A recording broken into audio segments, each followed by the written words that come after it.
그동안 자주포와 전차에 가려졌던 대한민국에 숨겨진 방산무기가 드디어 전 세계의 주목을 받기 시작했습니다. 한국은 보병들의 생명을 지켜주는 장갑차 분야에서도 K-21, K-808, 타이곤 등의 명품 무기를 선보이며 전 세계의 관심을 독차지하고 있는데요. 그래서 준비했습니다. 오늘은 많은 분의 요청대로 한국 방산의 새로운 신화로 떠오른 K-장갑차에 대한 정보를 하나의 영상에 담았습니다. 여러분의 구독과 좋아요가 꺼리튜브 운영에 많은 힘이 됩니다. 우선 M2 브래들리가 어떻게 BMP를 이길 수 있었는지 알아볼 필요가 있습니다. 우크라이나군이 미국에게 지원받은 M2 브래들리는 1981년부터 운용되어 온 매우 구식의 IFV인데요. 하지만 미국 무기체계답게 초기 양산형부터 개량을 염두에 둔 설계가 적용되었고 현대화 개량을 통해 지금도 주력 장갑차의 한 종류로 전선에서 활약하고 있습니다. 실제로 간단하게 무장만 살펴봐도 현대 장갑차 기준으로는 약간 화력이 부족한 편이긴 하지만 M242 부시마스터 25mm 기관포와 포12 대전차 미사일을 탑재하고 있는데요. 그런데 한 가지 재밌는 점은 이런 전반적으로 준수한 성능은 러시아군의 BMP 역시 마찬가지라는 점입니다. 다만 화질 탓에 영상 속에 등장하는 BMP가 BMP2인지 BMP3인지는 확인되지 않는데요. 하지만 아우디 유카가 상당한 격전지인 만큼 BMP3로 가정하면 M2 브래들리와 비슷한 시대인 1987년 처음 전력화를 시작해서 현재까지도 수출이 이루어질 정도로 러시아를 대표하는 장갑차입니다. 무장 역시 100mm 2A70 저압 강선포 또는 30mm 2A72 기관포를 탑재해 매우 강력한데요. 두 장갑차 모두 호각이지만 100mm 강선포를 탑재한 BMP3 쪽이 약간 우세한 편입니다. 반면 속된 말로 서로 공격을 주고받는 원터치 상황을 가정한다면 방어력 측면에서는 M2 브래들리가 약간 앞서고 있습니다. 두 장갑차 모두 초기형은 형편없는 장갑으로 악명이 높았는데요. 하지만 브래들리는 현대화 개수를 통해 증가 장갑을 부착했고 제한적이나마 30mm 2A72 기관포까지는 버텨낼 수 있을 것으로 추정됩니다. 하지만 100mm 2A70 저압 강선포를 견뎌내는 건 어려울 텐데요. 이는 BMP3도 마찬가지입니다. BMP 계열 장갑차는 과거부터 방어력이 처참하기로 악명이 높았는데요. BMP3의 경우 전면 장갑은 30mm 기관포까지 방어할 수 있지만 측면은 7.62mm 철갑탄 정도만 간신히 막아낼 수 있습니다. 앞선 영상에서 M2 브래들리는 M792 고폭소위탄을 발사한 것으로 보이는데요. 이쯤이면 BMP3의 전면 장갑을 완전히 관통하기는 힘들 테지만 측면, 후면은 과장 조금 보태서 아예 차체 자체를 관통하고도 남을 수준입니다. 화력과 방어력이 모두 엇비슷하다면 우크라이나군의 M2 브래들리는 어떻게 러시아군의 BMP를 상대로 우위를 점할 수 있었을까요? 영상을 분석한 전문가들은 사격 통제 장치가 결정적인 역할을 했다고 추정하고 있습니다. 예를 들어 브래들리의 경우 꾸준한 개량을 통해 사격 통제 장치를 현대화했고 GPS 기반 차장용 전용 조준경과 조종수시야 장치 개선, C4I 네트워크 장비 개량 등이 더해졌는데요. 특히 브래들리의 12배율 열상 장비는 야간에도 무리 없는 교전이 가능할 만큼 성능이 훌륭합니다. 물론 BMP3 역시 2005년부터 개량을 통해 레이저 거리 측정기, 열화상 카메라, 호수 조준 등이 부착되긴 했지만 그 수준에 대해서는 의구심이 많습니다. 그리고 아니나 다를까 우크라이나 전장에서 펼쳐진 다수의 장갑차 교전을 통해 그 실체가 까발려지고 있는데요. 이처럼 현대 장갑차 교전은 먼저 보고 먼저 쏜 놈이 이긴다는 아주 간단한 논리가 날이 갈수록 더 중요해지고 있습니다. 장갑차라는 체급으로 낼 수 있는 화력이 사실상 한계치에 도달한 탓입니다. 이는 대한민국과 중국을 대표하는 주력 장갑차 역시 마찬가지인데요. 일례로 대한민국은 국내 안보 환경에 최적화된 K-21을 주력 장갑차로 운영하고 있습니다. K-21은 전장 6.9m, 전폭 3.4m, 전폭 2.6m에 중량은 25톤 내외인데요. 세계적인 IFV 흐름이 동급 체계의 화력 증강에 맞춰 중장갑을 두르고 있는 것에 비하면 상당히 가벼운 편입니다. 실제로 K-21의 부족한 방어력은 전력화 초기부터 지금까지 꾸준히 문제점으로 지목받고 있는데요. 물론 정면에서는 BMP3의 2A72 30mm 기관 포탄까지 피해 없이 막아내고 측면에서도 14.5x 114mm 중기관 총탄 세례를 맞아도 멀쩡한 수준이긴 합니다. 그러나 앞서 잠깐 언급한 것처럼 현대 장갑차들이 너도 나도 화력을 키우고 있는 상황에서 부족하다는 느낌을 지울 수 없는데요. 반면 화력은 K-40-70 구경장 40mm 기관포를 탑재함으로써 대한민국 무기 체계답게 최강급이라고 자부할 수 있습니다. 특히 주 탄약인 K-237 날개 안정분리 철갑탄을 사용할 경우 평균 220mm 이상의 장갑을 관통할 수 있는데요. 이쯤이면 전차를 제외하고는 K-21의 포격 앞에서 버텨낼 수 있는 체계는 전무하다고 봐야 합니다. 그렇다면 중국은 어떨까요? 당초 중국 장갑차는 러시아의 BMP 계열을 그대로 카피해서 만든 게 대부분이었습니다. 당연히 단점도 그대로 계승해서 취약한 방어력이 약점이었는데요. 이 흔적은 중국이 독자 노선을 걷기 시작한 뒤 개발한 GBD-04A식 장갑차에서도 찾아볼 수 있습니다. GBD-04A는 전장 7.2m, 전폭 3.2m, 전고 2.5m의 우락부락한 차체에 어울리지 않게 전투 중량은 24톤 남짓으로 오히려 K-21보다 낮은 수준입니다. 자국 최신의 장갑차답게 중국이 자세한 정보를 공개하지 않았지만 전면 20에서 30mm 방어와 측후면 14.5mm로 추정되는데요. K-21과 크게 다르지 않은 수준입니다. 한편 무장에서는 매우 큰 차이가 보이는데요. GBD-04A에서는 BMP-3와 동일한 100mm 2A70 저압 강선포를 확인할 수 있습니다. 얼핏 2A70 저압 강선포는 100mm라는 구경과 어마어마한 포신 때문에 상당히 강력해 보이는 주포인데요. 하지만 저압 강선포는 전차의 주포를 떠올리게 하는 외경과 다르게 경량화된 차체에서 사용할 수 있도록 발사체의 속도를 낮추고 화력을 줄여 반동을 억제한 포입니다. 당연히 최대 사거리와 관통력 역시 전차의 그것과 비교할 바가 아닙니다. 심지어 포신 압력이 낮아 관통력을 극한으로 끌어올린 날개 안정분리 철갑탄조차 운용할 수 없는데요. 다만 운동에너지 탄종을 제외하곤 호환성이 좋아서 기존 고폭탄이나 대전차 고폭탄, 포발사 대전차 미사일을 별도의 장치 없이 운용할 수 있다는 게 꼽을 수 있는 유일한 장점입니다. 그러나 아무리 이를 감안한다고 하더라도 화력은 약하면서도 구경답게 탄 크기는 커져서 GBD-04A의 경우 약 30발의 포탄과 8발의 포발사 대전차 미사일을 탑재하는 게 고작입니다. 반면 K-21이 K-37 날탄 96발, K-36 복합기능탄 84발, K-16 고폭소 예광탄 60발 등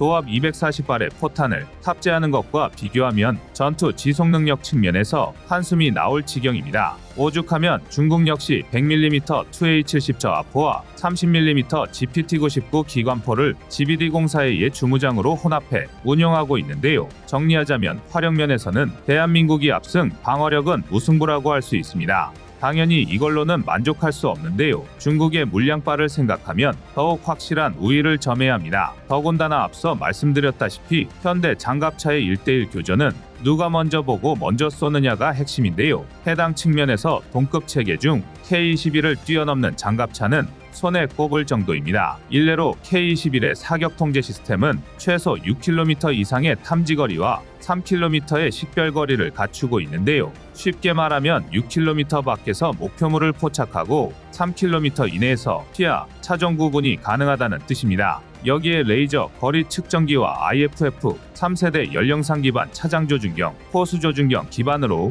헌터킬러 기능까지 갖추고 있습니다. 이쯤이면 장갑차가 아니라 3세대 이상급 주력전차와 비교해야 하는데요. 실제로 K-21에는 K2 우표에도 탑재되는 목표물 자동 추적 시스템이 탑재되어 있어 사격 명중률이 굉장히 높습니다. 가히 동급 최강을 자부할 만한데요. 그러나 문제는 일단 스펙상 GBD-04A 역시 사통장치가 만만치 않다는 점입니다. GBD-04A 전신인 GBD-04식 장갑차는 매우 기본적인 사격 통제 시스템과 레이저 거리 측정기, 열상 조준경만 탑재되어 확실히 K-21에 미치었는데요. 그러나 GBD-04A식 개량이 진행되면서 K-21과 마찬가지로 헌터 킬러 기능을 탑재했고 자동 표적 추적과 전투 관리 시스템이 추가되었습니다. 그야말로 백중지세 대한민국 K-21과 중국의 GBD-04A는 유감스럽지만 누가 확실한 우위를 선점할 수 있다고 장담하기 어렵습니다. 괜히 국내 군사 전문가들이 매우 강력하게 K-21의 개량이 필요하다고 경고하는 게 아닌데요. 하지만 그전까진 K-21을 지원할 화력 지원 차량이 필요합니다. 바로 청검을 지대지로 활용한 비가시선 원거리 정밀 타격 체계입니다. 현재 한창 연구가 진행 중인 청검 비가시선 원거리 정밀 타격 체계는 K-21 차체를 플랫폼으로 12발의 청검을 탑재한 화력 지원 장갑차입니다. 지상 체계인데다 장갑차를 플랫폼으로 사용한 만큼 반동에 대한 내구력도 좋아져서 기존 8km 내외였던 사거리를 최대 25km까지 확대하는 방향을 연구 중인데요. 청검의 월등한 유도 능력을 더하면 먼저 보고 먼저 쏜다의 개념을 먼저 보고 보이지 않는 곳에서 쏜다는 개념으로 확장할 수 있습니다. 대한민국이 그토록 꿈꾸던 압도적인 전력 우위를 확보하는 것입니다. 여러분의 구독과 좋아요가 꺼리튜브 운영에 많은 힘이 됩니다. 1991년 유고슬라비아 연방군이 크로아티아의 독립을 막겠다며 침공한 사건을 기점으로 주변 6개 공화국은 모두 내전에 휩싸였는데요. 당시 말레이시아는 평화유지군 소속으로 참전을 했습니다. 그리고 말레이시아 육군의 주력 장갑 전력이었던 대한민국의 K-200 역시 처음으로 해외 파병은 물론 실전에 투입되게 되었는데요. 유고슬라비아에 도착한 K-200 장갑차는 다른 장갑차들이 영하 32도의 혹한의 엔진이 죽었을 때 해발 1700m의 고원 지역을 통과하는 기동력과 내구성을 보여줬습니다. 그리고 보스니아의 수도 사라예보에 입성한 유엔 평화유지군 소속의 첫 장갑차로 역사에 이름을 올렸습니다. K-200의 역사는 1974년 시작된 율곡 사업까지 거슬러 올라갑니다. 당시 대한민국 국군의 전력은 북한에 한참 밀리는 수준으로 정부는 이런 대북 전력 격차를 극복하기 위해 한국군 전투력 증강 계획을 수립하게 되는데요. 현재까지 우리 군은 병력 수송 장갑차 계열 1700대와 파생형 800대를 현장에서 운영 중입니다. 그리고 생산을 담당했던 대우중공업은 해외 첫 수출 지원을 위해 말레이시아군이 참전한 유고슬라비아에 K-200 장갑차 정비기술자까지 파견하는 등의 열의를 보였고, 이러한 노력과 제품의 성능을 인정받아 K-200 장갑차 총 111대가 말레이시아에 수출될 수 있었습니다. 1994년 말레이시아가 보스니아 내전에 PKO 자격으로 참전할 것을 발표했고, 이에 K-200 장갑차 40대가 급히 수출된 것인데요. 이때 성능을 인정받아 추가로 71대를 도입하기로 결정, 대한민국의 국산 무기가 해외 수출되는 신기원을 마련했습니다. 당시 언론 기사를 보면 K-200 111대에 미화 6,560만 불이 들었다고 언급되어 있는데요. 다만 이는 K-200 기본형이 아닌 여러 계열 차량이 섞여 있어 정확한 대당 가격은 알 수 없습니다. 그러나 K-200이 한국과 말레이시아의 현장에서 여전히 운용되고 있음에도 사용 연한이 30에서 40년이 훌쩍 지난 노후 장비로 사양면에서 현대 보병 전투차와 비교는 어려운데요. 그런데도 말레이시아가 새로운 장비 도입이 아닌 개보수를 선택한 것은 경제적인 면과 함께 여전히 K-200의 기본 성능을 신뢰하고 있기 때문입니다. K-200은 전면 장갑이 12.7mm에 대응하도록 설계되었으며 후면 장갑은 나토 규격 7.62mm 철갑탄까지 방호가 가능합니다. 물론 스펙상으로 북한군이나 구소련권 국가에서 주력으로 사용된 14.5mm 탄까지는 방어하지 못하지만 실제 전장은 실험장과 달리 지형 효과 등 여러 이유로 탄두의 관통력이 감소하기 때문에 집중 사격을 받지 않는 한 대부분은 막아낼 수 있는 것으로 알려졌습니다. 실제로 개량된 K-200A1은 측면에 부가 장갑을 장착하여 12.7mm 탄에 대한 방호가 가능하며 말레이시아군이 유엔 평화유지군 활동 중 중기관총 사격을 받았으나 전면 장갑으로 막아낸 기록이 있어 실제 방어력은 충분하다는 평가를 받고 있습니다. 또한 비록 K-200의 개발 의도가 보병과 함께 전투하는 운용 개념으로 처음부터 IFV로 만들어진 차량이긴 하나 APC와 IFV의 역할을 모두 담당했기에 그 경계를 나누기엔 모호한 경우가 많은데요. 실제로 미국의 M113처럼 APC로 분류되는 차들조차도 베트남전에선 IFV로 활약했으며 K-200 역시 차량 자체의 스펙은 보병 수송용 장갑차에 더 가까웠습니다. 당시 유럽에 파병되었던 말레이시아 육군의 K-200 사랑은 유별나서 K-200의 59경 포탑에 59경 대신 40mm 고속 유탄 발사기를 올려서 사용하는 등 다양하게 활용하다가 4년 뒤 보스니아에서 철군한 이후에도 K-200을 퇴역시키지 않고 본토로 가져가서 꾸준히 개량하며 사용했습니다. 당시 파병된 말레이시아군 부대장 후세인 중령의 말이 인상 깊은데요. 다국적군의 재병합동에서 보여준 K-200의 성능에 만족하며 현대전장 환경에 맞도록 K-200을 더욱 개량하겠다 라는 발언으로 당시 말레이시아군이 K-200의 성능에 얼마나 만족했는지 알 수 있었습니다. 그리고 1990년대 중령이었던 후세인 부대장은 현재 말레이시아의 참모총장이 되었고 K200의 개량을 한국 방산 기업에 맡기기에 이르렀습니다. 말레이시아의 국방뉴스 채널 디펜스 시큐리티 아시아는 말레이시아 국방부의 발표를 인용 한화에어로스페이스가 말레이시아 특수차량 제조사인 샌다나오토와 30년 이상 운용된 K200 장갑차의 성능을 강화하기 위한 계약을 체결했다고 발표했습니다. 양사는 K200 장갑차 성능 개선에 협력하기로 했으며 1990년대 초반 111대를 공급한 후 30년 이상 운용된 K200을 업그레이드하기로 했는데요. K200과 관련된 말레이시아와 한국의 협업이 이번이 처음은 아닙니다. 말레이시아 국방부는 2006년 1,000만 달러, 한화 약 140억 원 규모의 K200 장갑차 성능 개량 사업을 한국 기업과 실행했는데요. 수출된 K200 111대 중 22대를 대상으로 엔진 출력을 280마력에서 350마력으로 높이고 반자동 변속기를 완전 자동 변속기로 교체했습니다. 이렇게 개량형 모델을 인도한 후에도 하나와 한국방사청은 K200의 성능 개량 사업에 지속해서 관심을 표출했습니다. 한화에어로와 방사청은 현지에 실무진을 지속해서 파견하였고 지난 5월 석종건 방위사업청장이 직접 말레이시아 쿠알라룸푸 방산전시회에 참석해 현지 국방부 장관 총사령관과 만나 방산 협력을 다지기도 했습니다. 이번 사업의 과정은 살펴보면 일단 프로토타입을 정해 업그레이드한 후 해당 차량을 테스트하고 시험 결과를 토대로 말레이시아 육군이 운영 중인 전 차량을 대상으로 성능 개량에 나설 계획입니다. 사업 규모와 기간은 정해지지 않았지만 한화에어로는 이번 수주를 통해 지상군에 특화된 한국 방산의 무기와 글로벌 유지보수 운영 시스템까지 수출한다는 포부를 밝혔습니다. 그러나 사실 말레이시아 자체의 방산 시장 규모는 크다고 볼 수 없습니다. 대부분의 동남아 국가들의 국방 예산이 넉넉지 않은 데다가 말레이시아의 경우 1인당 국민 총소득이 2018년 기준으로 1,590달러로 싱가포르, 브루나이에 이어 동남아시아 3위를 차지할 정도로 경제적 성장을 이루었지만 그에 비해 국방비 지출이나 방위산업 역량은 크게 떨어지는 편입니다. 말레이시아의 국방비는 2018년 기준 34억 6,980만 달러로 싱가포르, 인도네시아, 태국, 베트남, 필리핀 다음으로 많습니다. 그러나 GDP 대비 국방비 지출 규모는 1980년대부터 꾸준하게 하락세를 보이며 중요 장비를 수입에 의존하고 있으면서도 2018년에는 GDP 대비 0.98%에 불과한 상태입니다. 그러나 이러한 기조는 2019년에 들어서면서부터 조금씩 변화하기 시작했는데요. 낮은 국방비 수준으로는 인근 해의 이슬람 반군과 말라카 해협의 해적도 대응하기 어렵다는 결론에 도달한 것입니다. 더구나 인류의 적이라 할 수 있는 중국은 말레이시아도 괴롭히고 있는데요. 말레이시아령 보르네오 해안에서 145km 떨어진 루코니 암초에 대한 소유권을 주장하며 부근의 중국 해안경비대 함정들과 어선을 파견, 이 지역을 분쟁 지역으로 만들고 있습니다.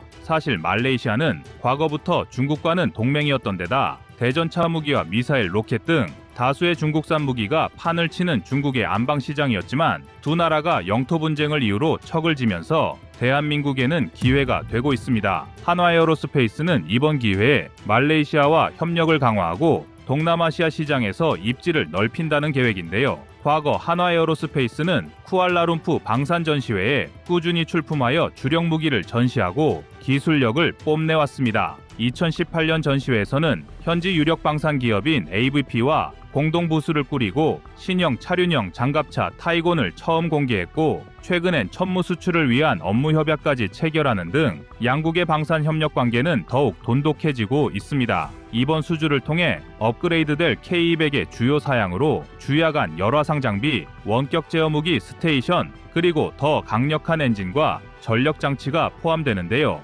이를 통해 K200 장갑차의 전투 효율성이 크게 향상되는 것은 물론 이 과정에서 기술 이전도 이루어질 전망입니다. 즉 말레이시아가 추진하는 이번 K200 장갑차 업그레이드 프로젝트는 단순한 성능 개선을 넘어 방산 산업 발전과 관련 기술 습득을 통해 지역 내 MRO 허브로 자리매김하려는 전략적 목표를 반영하고 있습니다. 말레이시아는 40년 전 수입한 K200 덕분에 다양한 군사적 이점을 얻었습니다. 열대우림과 산악지대가 혼재된 복잡한 말레이시아 지형에서 육군의 높은 기동성을 제공했고 기본적인 방탄보호를 제공하여 보병의 생존성을 크게 향상시켰습니다. 또한 K200 장갑차는 다양한 임무에 사용할 수 있는 다목적 플랫폼을 제공해 말레이시아는 이 장갑차를 보병 수송뿐만 아니라 화력 지원, 지휘 통제, 의무 후송 등의 역할로도 활용할 수 있었습니다. 그리고 해외 파병에서도 크게 활약, 말레이시아가 자유세계 수호자라는 국제적 이미지 제고와 지위 향상을 얻었으니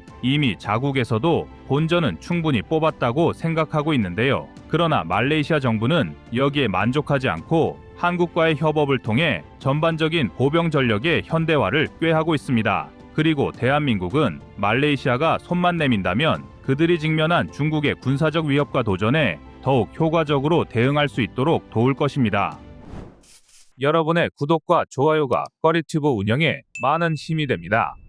현재 중동의 정세가 매우 불안한 상황 속에서 사우디아라비아가 차륜형 장갑차 도입 계획을 발표했습니다. 사우디아라비아는 예멘 후티 반군과의 무력 충돌과 국경 지역의 불안정성을 해결하기 위해 차륜형 장갑차 도입을 추진하고 있습니다. 흔히 하는 오해가 후티 반군을 작은 규모의 테러 조직 정도로 생각하는 것인데요. 사실 후티 반군은 미사일까지 운용할 정도로 강력한 군사력을 보유하고 있습니다. 오랜 골칫거리였던 후티 반군의 위협에 대응하기 위한 계획의 일환으로 사우디아라비아는 성능이 뛰어나고 강력한 장갑차를 도입하려는 것입니다. 한화에어로스페이스에서 개발한 차륜형 장갑차 타이곤은 사우디아라비아의 요구에 부합하는 고성능 장갑차라고 할 수 있습니다. 사우디아라비아는 천무를 도입할 때 사격 지휘 장갑차로 이미 타이곤 30대를 도입한 바 있어서 사우디아라비아 측에서도 타이곤의 성능에 대해서는 충분히 인지하고 있고 이런 배경이 타이곤의 사우디 수출 전망을 더욱 밝게 하고 있습니다. 타이곤은 한화에어로스페이스가 개발한 3세대 차륜형 장갑차로 재원을 살펴보면 다음과 같습니다. 전투 중량 21톤, 주행거리 800km, 최고 속도 110km 포아워, 수상 최고 속도는 8km 포아워이고 탑승 인원은 11명입니다. 등판 능력은 60%이며 방탄 패널이 차량 측면, 탑승칸 바닥, 바퀴 윗부분 구조물, 엔진룸, 차량 전면부에 장착되어 있습니다. 스터너그 레벨 3급의 하부 지뢰 방어 능력을 갖추고 있으며 8kg의 폭약 폭발에도 버틸 수 있는 수준입니다. 또한 세미 V형 하부 보호판을 통해 대지뢰 방어 능력을 강화했습니다. 타이어는 주행 환경에 따라 공기압을 자동으로 조절하는 공기압 자동 조절 장치가 적용되어 있고 럼플렛 타이어라서 손상돼도 일정 거리를 주행하는 것이 가능합니다. 무장으로는 7.62mm 기관총과 RCWS가 기본적으로 장착되어 있는데요. RCWS는 30mm와 12.7mm 두 가지 버전이 있습니다. 또한 이동 중 병력들의 피로도를 낮춰주는 충격 저감, 좌석이 설치되어 있고 상부에 해치가 있어 긴급 상황에서 탈출할 수 있습니다. 이번 사우디아라비아의 차륜형 장갑차 도입 사업에는 여러 국가들이 관심을 보이고 있는데요. 유럽과 중국도 적극적으로 참가할 것으로 예상되지만 정치적 이유로 무기 금수 조치가 빈번한 유럽 무기와 품질을 장담할 수 없는 중국산 무기는 사우디아라비아가 선택할 가능성이 낮습니다. 그 대신 신뢰할 만한 성능과 빠른 납기, 유연한 기술 이전, 정치적 이해관계가 없는 대한민국의 타이곤이 선정될 가능성이 높다는 평가가 많습니다. 사우디아라비아는 각국에서 여러 종류의 장갑차를 도입하여 무기체계의 일원화가 시급하기 때문에 모든 장갑차를 교체할 경우 사업 규모를 최대 10조 이상이 될 수도 있어서 사업 수주에 성공하기만 하면 그야말로 K방산의 또 하나의 기념비적인 성과가 될 것으로 예상됩니다. 하지만 국내에서 타이곤이라는 이름 자체가 낯설 수도 있는데요. 타이곤은 과거 우리 육군의 차륜형 장갑차 도입 사업에서는 탈락했기 때문입니다. 그러나 아랍에미리트에서 진행된 장갑차 현지 시험 평가에서 타이곤은 미국의 스트라이커 등 여러 경쟁 모델을 제치고 높은 평가를 받은 바 있습니다. 아랍에미리트는 총 10개의 후보 모델을 대상으로 엄격한 시험 평가를 실시하였으며 이 과정에서 타이곤은 탁월한 성능을 입증했습니다. 한화에어로스페이스는 사우디의 장갑차 도입 사업에 열의를 가지고 참여하고 있는데요. 사우디에서 요구하는 조건을 충족하기 위해 기존의 타이곤을 대폭 개량할 것으로 알려져 있습니다. 우선 방호력 부분에서 지뢰 및 즉석 폭발 장치로부터 병력을 보호할 수 있는 강력한 방호력을 갖춰야 합니다. 이는 중동 지역의 특성상 지뢰 및 IED 공격이 빈번하기 때문에 필수적인 조건입니다. 그리고 기동성을 더욱 향상시키기 위해 새로운 서스펜션 시스템과 강력한 엔진을 장착할 계획이며 병력 수송 능력을 높이기 위해 내부 공간을 확장하고 다목적 임무 수행 능력을 높이기 위해 다양한 파생형 모델을 개발할 것으로 보입니다. 여기에 사우디가 내건 조건들을 보면 첨단 통신 장비, 실시간 전장 정보 공유 시스템 등의 첨단 기능과 지속적인 부품 공급과 유지 보수, 기술 이전 및 현지화 등입니다. 이런 조건들을 모두 충족시킬 장갑차를 찾기가 쉽지는 않을 것 같은데요. 다행히 대한민국의 타이곤 덕택에 사우디는 한시름 놓아도 될 것 같습니다. 사우디아라비아는 2016년에 무함마드 빈 살만 왕세자가 발표한 비전 2030을 통해 국가 전체를 혁신적으로 변화시키겠다는 목표를 세웠습니다. 이 계획은 사우디아라비아의 경제 구조를 다변화하고 석유 의존도를 줄이며 다양한 산업을 육성하는 것을 목표로 하는데요. 이 중에는 국방산업 육성도 있습니다. 2030년까지 사우디의 국산 무기 구매 비율을 50%까지 올리는 것이 목표이며 이를 위해 지상, 항공, 유도탄, 전자전 체계를 단계적으로 국산화할 계획입니다. 하지만 무기, 그것도 첨단 무기의 국산화가 말처럼 쉬운 일은 아닙니다. 현대의 무기 체계는 높은 기술력과 오랜 연구개발 기간이 필요하며 따라서 2030년까지 무기 국산화 비율을 50%로 올리는 것은 현실적으로 어려울 수 있는데요. 이 공백을 채울 수 있는 것이 대한민국의 무기입니다. 먼저 사우디 육군이 해결해야 할 시급한 과제는 노후화된 장비의 현대화입니다. 사우디 육군의 주력 전차인 미국산 M1A2S 전차는 성능이 제한적이며 특히 후티 반군과의 전투에서 취약성이 드러났습니다. 또한 2성급 전차인 M60A3와 AMX-30SA도 도입된 지 40년이 넘어 전량 대체가 시급한 상황입니다. 이러한 전차들을 대체하기 위해 한국의 K2 전차와 같은 현대적인 전차 도입이 필요하며 장기적으로 1,500대 이상의 전차를 도입할 것으로 예상됩니다. 장갑차 역시 마찬가지입니다. 사우디 육군은 걸프전전에 도입된 M2A2 브래들리 장갑차와 AMX-10P 장갑차를 보유하고 있지만 이들 역시 노후화되어 교체가 필요하고 앞서 언급한 것처럼 타이곤이 유력한 후보로 지목되고 있습니다. 사우디 해군 역시 해상교통로 보호 등을 위해 전력 증강이 필요한 상황입니다. 현재 사우디 해군의 주력 전투함은 알리아드급 호위함 세척과 알마디나급 호위함 내척, 바드르급 초계함 내척인데요. 이들 함정은 모두 노후화되어 신형함 도입이 계획되어 있으며 한국의 HD 현대중공업이 설계한 수출형 호위함 HDF-3800 SA와 스텔스 선형의 초계함 HDF-1400이 유력한 대안으로 제한되고 있습니다. 또한 잠수함을 보유하고 있지 않은 사우디는 4척의 중형 잠수함을 도입할 예정인데 HD 현대중공업과 한화오션은 각각 장보고 3 배치2를 기반으로 한 수출형 잠수함을 제안하고 있으며 이는 사우디 해군의 요구를 충족할 수 있는 강력한 옵션으로 평가받고 있습니다. 사우디아라비아 공군 역시 현대화 과제에 직면해 있으며 노후 장비 교체와 신형 무기의 도입이 절실한 상황입니다. 사우디 공군은 F-15CDS와 토네이도 IDS 계열 전투기 약 230대를 대체하기 위한 차세대 전투기 도입을 계획하고 있고 KF-21이 유력한 후보 기종 중의 하나입니다. 또한 사우디 육군과 방위군이 보유한 노후 대공포 약 400문에 대체할 무기체계로 한국에 적어도 방공체계 BO2가 유력한 대체 후보로 고려되고 있으며 노후화된 단거리 대공미사일 약 1600발의 대안으로 BO2와 한국산 휴대용 대공미사일 신궁 2 패키지 형태로 수출될 가능성이 큽니다. 사우디아라비아는 군사력 강화를 위해 대규모 무기 도입을 주저하지 않으며 필요 조건만 충족된다면 가격을 크게 고려하지 않는 것으로 유명합니다. 일례로 2011년에는 200억 달러 규모로 예상되었던 F-15SA 전투기 84대 구매 및 F-15S 70대 개량 계약에 294억 달러를 지출했습니다. 또한 헬기 180대 패키지 구매에는 최대 150억 달러가 소요될 것으로 추정되었으나 실제로는 300억 달러를 지출하는 등 대규모 계약을 체결했습니다. 이런 성향으로 인해 사우디아라비아는 글로벌 방산 시장에서 큰 손으로 불리며 각국의 방산 기업들은 사우디 시장을 꿈의 시장으로 여깁니다. 이와 관련해 고무적인 것은 현재 미국과 사우디아라비아의 관계가 냉랭해져 사우디는 미국 무기를 도입하기 어려운 상황인데요. 이 대안으로 대한민국이 떠오르고 있는 것입니다. 이미 천무등으로 한국과 사우디는 방산 물꼬를 텄기 때문에 큰 이변이 없는 한 사우디 장갑차 도입 사업에 타이곤이 선정될 것으로 예상되는데요. 앞으로도 대한민국의 각종 무기 체계가 사우디아라비아에 대량으로 도입되길 기원하겠습니다. 여러분의 구독과 좋아요가 꺼리튜브 운영에 많은 힘이 됩니다. 유럽에 폴란드가 있고 중동에 사우디아라비아가 있다면 중남미에는 페루가 있습니다. 대한민국 방위산업이 중남미에 진출하는 데 있어서 중요한 거점으로 페루가 떠오르고 있는 것인데요.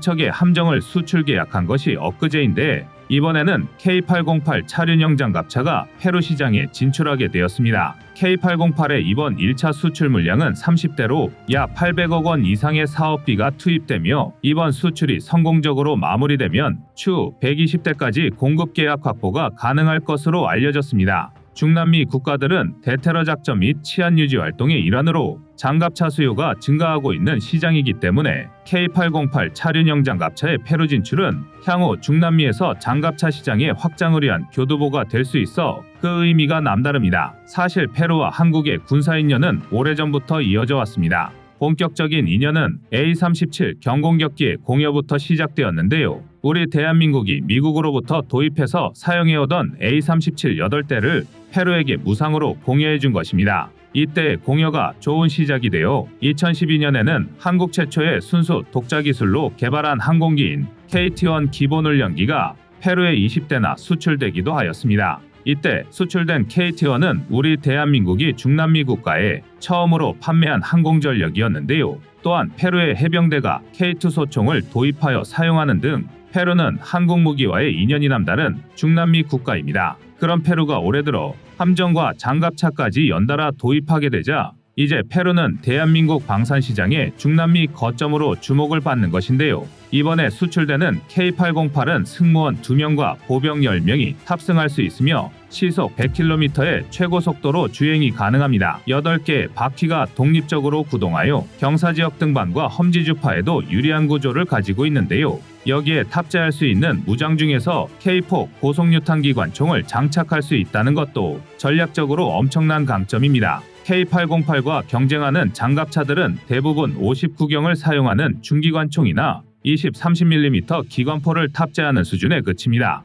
반면에 K808은 40mm 유탄을 분당 350발의 최대 속도로 사격할 수 있는 K4 고속유탄 기관총이 탑재되어 있기 때문에 아군에 대한 강력한 화력 지원이 가능합니다. K4는 이중목적 고폭탄을 사용할 경우 50mm 관통력을 이용해서 적의 경장갑차를 파괴할 수 있으며 한 발 한 발의 살상 범위가 넓기 때문에 적 보병에 대해 대규모 화력 투사가 가능하다는 장점을 갖추고 있습니다. 게다가 더욱 놀라운 것은 이뿐만이 아닙니다. 적의 공격으로 인해 장갑차의 타이어가 피해를 입어 펑크가 나더라도 시속 48km 이상으로 주행이 가능한 럼플렛 타이어가 장착되었으며 수상 추진 장치를 적용해 시속 8km의 속도로 하천도하까지 가능합니다. 페루는 안데스 산맥의 고산지대부터 사막과 정글 지형 등 다양한 작전 환경을 가지고 있는 특징을 가지고 있는데요. 이러한 K808의 우수한 기동성은 여러 작전 환경에 구애받지 않고 페루군의 지상전투 수행 능력을 향상시킬 것으로 기대를 받고 있습니다.